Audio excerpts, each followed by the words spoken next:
Thiruvananthapuram mayor V രാജേഷിന്റെ ഇടപെടലിലൂടെ പാളയം മാർക്കറ്റിലെ ഗുണ്ടാ വിളയാട്ടം അവസാനിച്ചെന്ന് പാളയം മർച്ചന്റ് അസോസിയേഷൻ CPM ഗുണ്ടയായ പാളയം സന്തോഷിന്റെ നേതൃത്വത്തിൽ നടന്ന ഗുണ്ടാ പിരിവിനും അക്രമത്തിനും മേയർ അവസാനം കുറിച്ചു.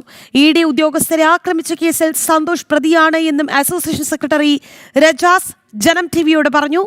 വിവരങ്ങളുമായി പ്രശാന്ത് ശങ്കരമംഗലത്ത് ചേരുകയാണ്. പ്രശാന്ത്, അതായത് ഈ അക്രമമൊന്നും തുടങ്ങിയത് ഇന്നോ ഇന്നലെയൊന്നും അല്ല, പക്ഷേ അവരെ അവിടെ നിന്ന് മാറ്റാൻ അല്ലെങ്കിൽ കൃത്യമായ ഒരു ഒഴിപ്പിക്കലിലേക്ക് കടക്കാൻ BJP ഭരണസമിതി വരേണ്ടി വന്നു. കോർപ്പറേഷൻ BJP പിടിച്ചെടുത്തതിന് ശേഷമാണ് ഇത്തരത്തിലൊരു നീക്കമൊക്കെ തുടങ്ങിയത്. എന്തായാലും അത് വലിയൊരു ആശ്വാസം അവിടെയുള്ളവർക്ക് നൽകുന്നുമുണ്ട്.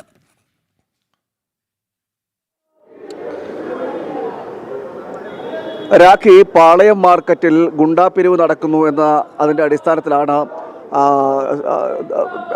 നഗരസഭയുടെ നേതൃത്വത്തിൽ പരിശോധനകൾ നടത്തുകയും അത് കണ്ടെത്തുകയും ചെയ്തത്. നഗരസഭയുടെ നേതൃത്വത്തിൽ താൽക്കാലിക ഷെഡുകൾ അവിടെ പണിഞ്ഞിരുന്നു. ഈ താൽക്കാലിക ഷെഡുകൾ പണിഞ്ഞ സ്ഥലത്തു നിന്നും അവിടെ നിന്നും ആളെ കയറ്റാൻ പറ്റാത്ത രീതിയിലേക്ക് മറ്റ് അനുബന്ധ ഷെഡുകൾ പണിയുകയും അത് അനുമതിയില്ലാതെ ചെറിയ ചെറിയ ക്യാബിനുകളായി തിരിച്ചുകൊണ്ട് ഷെഡുകൾ പണിയുകയും അത് മുന്തിയ വിലയ്ക്ക് വാടകയ്ക്ക് നൽകുകയും ചെയ്യുന്നു എന്നതടക്കമുള്ള വിവരങ്ങൾ നേരത്തെ തന്നെ നഗരസഭയ്ക്ക് ലഭിച്ചിരുന്നു.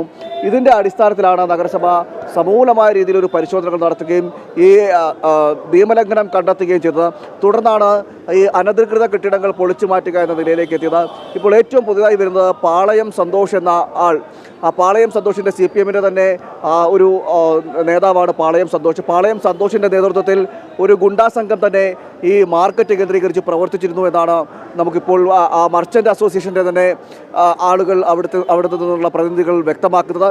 ഇത്തരത്തിൽ ഈ അവിടെ കച്ചവടം നടത്താനിരിക്കുന്ന ആളുകളിൽ നിന്നും അനധികൃതമായിട്ട് ഗുണ്ടാപിരിവ് വാങ്ങുകയും അതോടൊപ്പം തന്നെ ഇത്തരത്തിൽ അനധികൃത കെട്ടിടങ്ങൾ അവിടെ ഉണ്ടാക്കുകയും പാളയം മാർക്കറ്റ് കേന്ദ്രീകരിച്ചുകൊണ്ട് അനധികൃത കെട്ടിടങ്ങൾ ഉണ്ടാക്കുകയും അതായത് കോർപ്പറേഷൻ്റെ അനുമതി ഇല്ലാതെ അനധികൃത കെട്ടിടങ്ങൾ ഉണ്ടാക്കിക്കൊണ്ട് അവിടെ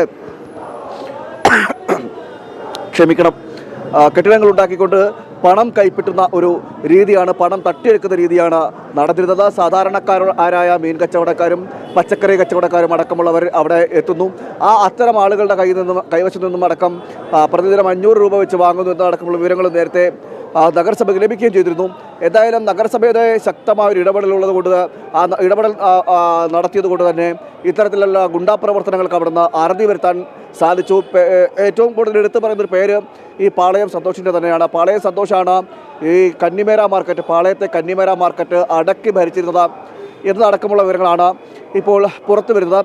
പാളയം സന്തോഷ് നിലവിൽ ഒളിവിലാണ്. ED ആക്രമിച്ച കേസിലും പാളയം സന്തോഷ് പ്രതിയായിരുന്നു. അതിനുശേഷമാണ് ഒളിവിൽ പോയത് എന്നതടക്കമുള്ള വിവരങ്ങളാണ് പുറത്തു വന്നുകൊണ്ടിരിക്കുന്നത്. എന്തായാലും പാളയം മാർക്കറ്റ് കേന്ദ്രീകരിച്ചുകൊണ്ട് വലിയ രീതിയിലുള്ള ഗുണ്ടാ പ്രവർത്തനങ്ങൾ നടക്കുന്നു. അതോടൊപ്പം തന്നെ ഗുണ്ടാ പിരിവുകൾ നടന്നിരുന്നു. മേയർ ഇടപെട്ട് മേയർക്ക് ലഭിച്ച പരാതിയുടെ അടിസ്ഥാനത്തിൽ ആ ഇടപെടലാണ് ഇത്തരത്തിൽ ഗുണ്ടാ പ്രവർത്തനങ്ങൾക്ക് അന്ത്യം കുറിക്കാൻ സാധിച്ചതെന്നാണ് മർച്ചന്റ് അസോസിയേഷനും പറയുന്നത്.